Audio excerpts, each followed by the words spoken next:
এবার আমরা বন্ধুরা মিলে বেরিয়ে পড়েছিলাম নর্থ বেঙ্গলের একটা অফবিট ডেস্টিনেশনের উদ্দেশ্যে। রাত্রিবেলায় আমরা শিয়ালদা থেকে ট্রেন নিলাম আর সকাল সকাল পৌঁছে গেলাম এনজেপি বা শিলিগুড়ি স্টেশনে।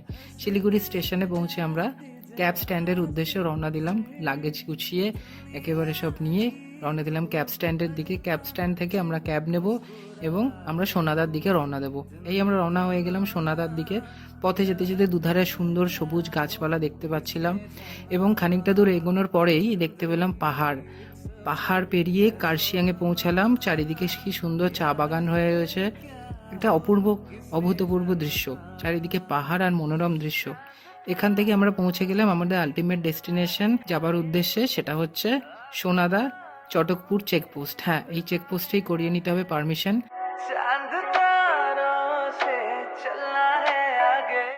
এই হচ্ছে চটকপুরের গেট এবং ফাইনালি আমরা এসে পৌঁছালাম চটকপুর।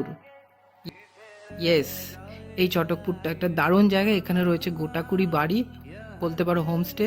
এখান থেকেই দেখা যায় কাঞ্চনজঙ্ঘা। কুয়াশায় আর মেঘে চারিদিকে এত সুন্দর একটা মনোরম দৃশ্য, অভূতপূর্ব, সত্যি কথা অভূতপূর্ব।